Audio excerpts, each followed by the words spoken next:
Ibinalita po ng GMA News noong Biyernes ang kaso ng 4 na batang inabandona sa Maynila ng kanilang ina. Ngayon kinuha na ng motoridad ang mga bata, hindi naman lumalayo sa kanilang ina. Nakatutok si Mav Gonzalez. Nangangayayat at tinubuan na ng iba't ibang sakit sa balat ang 4 na batang inabandona ng kanilang ina nang datna ng GMA News noong Biyernes. Noong araw ding yon, kinuha sila ng opisyal ng Manila Social Welfare. Depensa ng inang itinago sa pangalang Marie, kailangan niya raw magtrabaho kaya naiiwan ang mga anak. Mula noon, hindi pumasok sa trabaho si Marie para makapiling ang mga anak.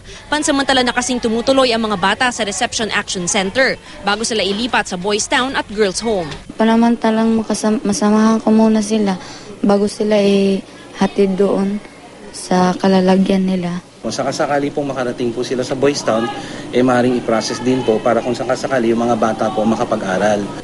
Naipa-medical check-up na rin sila. Merong infection yung mga bata, meron silang scabies and at the same time, meron silang first degree ng malnutrition.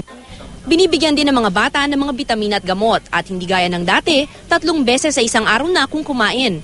Gustuhin man daw ni Marie na makapiling ang mga anak, mahirap daw. Hindi ko kayang buhayin, tsaka walang magbantay sa kanila pag ako magtrabaho. Sasailalim sa counseling at parental assessment si Marie para raw malaman kung kaya niyang buhayin ang mga anak sakaling ibalik sa kanya. Mav Gonzalez, Nakatutok, 24 Oras.